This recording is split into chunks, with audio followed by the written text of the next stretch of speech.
दोस्तों जय माता दी। आज हम बात करने वाले हैं चंद्र राशि मिथुन के लिए गुरु महाराज का जो 19 अक्टूबर को अनापेक्षित अतिचारी होने के कारण गोचर हो रहा है, उस गोचर का आप पर क्या प्रभाव होगा। 19 तारीख को ये कर्क राशि में अपनी उच्च राशि में प्रवेश कर रहे हैं। तो पहली खुशखबरी तो उच्च राशि में गुरु जा रहे हैं और नैसर्गिक शुभ ग्रह हैं और उच्च राशि में जाके तो और शुभता बढ़ती है, तो अच्छी बात है। तो यहाँ पे और ये 5 दिसंबर तक, ऑफिशियली 4 दिसंबर रात में ये फिर वापस आ जाएंगे, क्योंकि ये जो गोचर हो रहा है वो अतिचारी होने के कारण हो रहा है। फिर मई के बाद गोचर परमानेंट हो जाएगा। तो अभी तो आप देख लीजिए यहाँ हैं। अब आप बोलोगे कि जब गुरु महाराज की बात कर रहे हैं तो ये शनि क्यों बनाए हैं, उसका कारण भी आपको इस वीडियो में समझ में आ जाएगा। गुरु की जो दृष्टियाँ होती हैं ना, वो बड़ी लाभकारी दृष्टि होती हैं। वो कहते हैं कि गुरु जिस घर में बैठते हैं उसमें कमी करते हैं। मैं इसे 70% नहीं मानता हूँ। मेरे मानने से क्या होता है, ग्रह गोचरी व्यवस्था है, अनुभव की बात है, अनुभव के आधार पे बात कर रहा हूँ। तो हम सबसे पहले इस गोचर का जो 45 डेज अप्रोक्सली है, उसके थोड़ा सा एक संक्षेप में बात कर लें। आपके सेकंड भाव में आ रहे हैं, धन भाव है, कुटुंब का भाव है, वाणी का भाव है। धन संचय और आय में वृद्धि संभव है। वृद्धि संभव है क्यों बोला है, देखिए गुरु ज्ञान के कारक हैं और जब ज्ञान आता है तो ज्ञान के पीछे पीछे लगा हुआ अभिमान भी आ जाता है। तो अपनी वाणी में अभिमान मत लाना, अपने धन पर घमंड मत करना, तो निश्चित ही प्रगति होगी। आपका बोला हुआ लोग सुनेंगे और मानेंगे, और इस समय आप बोलोगे लिखोगे, लोग उस पर ध्यान देंगे और आपको वाहवाही जरूर मिलेगी। वैसे भी बुध महाराज की मिथुन राशि है तो बुद्धिमान तो आप हो ही। हाँ, थोड़े से आलोचक ज़्यादा होते हो आप लोग, तो मत करना, वैसे गुरु नहीं करने देंगे। तो मेरी सलाह क्या है कि इन्वेस्टमेंट बहुत सोच समझ कर करें, परंतु रिस्क में नहीं करें। वाणी में संयम रखें, अभिमान का पुट नहीं आने दें और घर परिवार को समय दें। और पता है, अपना ज्ञान बताने की जगह उनकी भावनाएं समझकर बात करें तो ये 45 दिन स्वर्णिम काल हो सकते हैं। चलिए अभी हम गुरु महाराज की दृष्टियों की बात करते हैं। पहली दृष्टि 1 2 3 4 5, पहली दृष्टि आपके 6ठे भाव पर पड़ रही है। रोग, रिपु और ऋण, ये तीनों नकारात्मकताएं वाली बात है। सेवा, ये सेवा का घर है, सेवा भाव का घर है। यदि थोड़ा सा भी सेवा भाव अपने मन में लेके आओगे, रोग, रिपु और ऋण तीनों खत्म हो जाएंगे। सेवा भाव मन में जरूर अपनाना। गुरु महाराज की अमृतमयी दृष्टि है तो रिपु नहीं होने देंगे, रोग नहीं होने देंगे।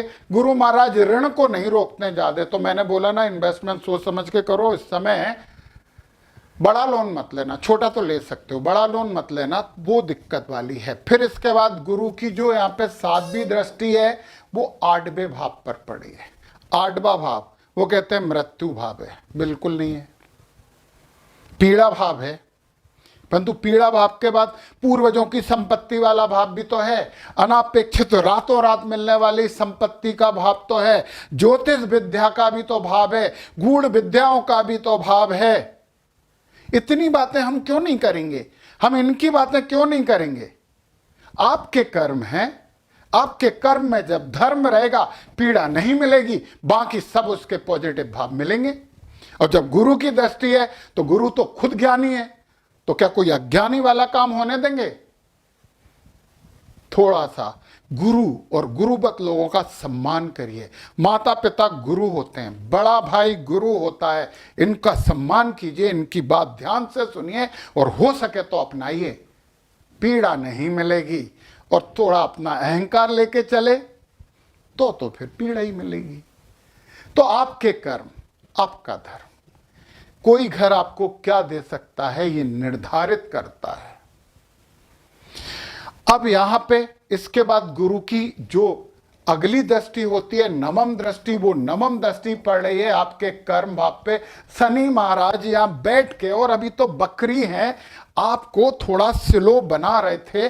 आपके कर्मों का फल आपको थोड़ा देर से मिलता हुआ प्रतीत हो रहा था।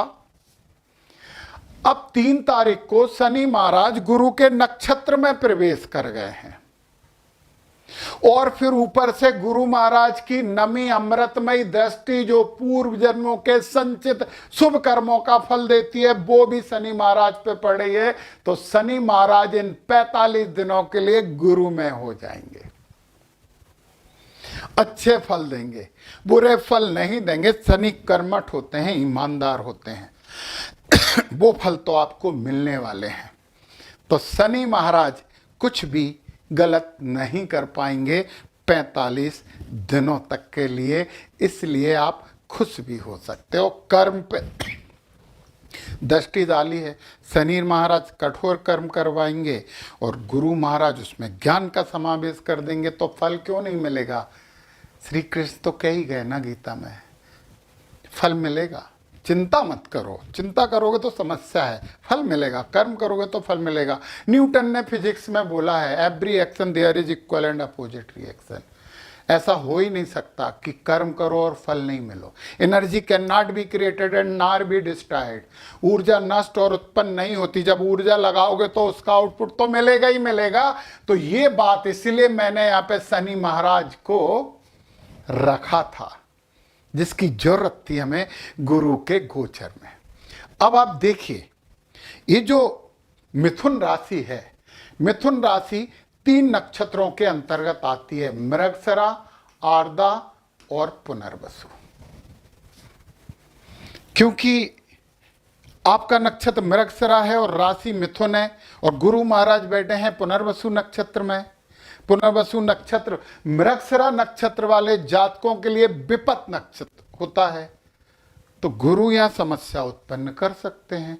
जितनी शुभता मिलनी चाहिए उस शुभता में कमी कर सकते हैं। तो फिर कर्म क्यों बनाए गए हैं ना। कर्म और धर्म काय के लिए है।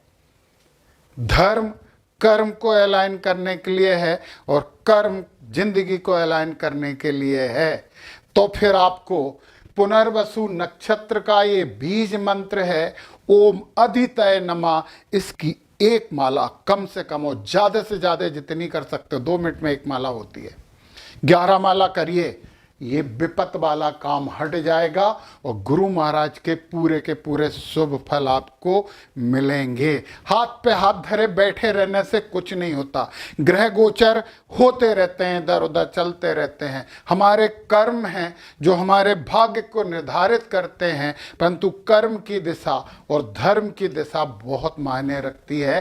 तो आर्द्रा नक्षत्र वाले आपको तो मेरी तरफ से बधाई है। गुरु महाराज बड़ा धन देने वाले हैं, धन भाव में भी बैठे हैं। तो धन भाव में बैठे हैं, वो धन में कमी नहीं करेंगे। धन से गुरु का कोई लेना देना नहीं है, परंतु नक्षत्र तो संपत्ति है पुनर्वसु आर्द्रा नक्षत्र वालों के लिए। तो गुरु महाराज संपत्ति देंगे, आपका ज्ञान आपको संपत्ति देने वाला है। बधाई हो आर्द्रा नक्षत्र और मिथुन राशि वालों। और पुनर्वसु नक्षत्र में तो गुरु महाराज खुद पुनर्वसु में बैठे हैं, गुरु महाराज खुद भी बैठे हैं।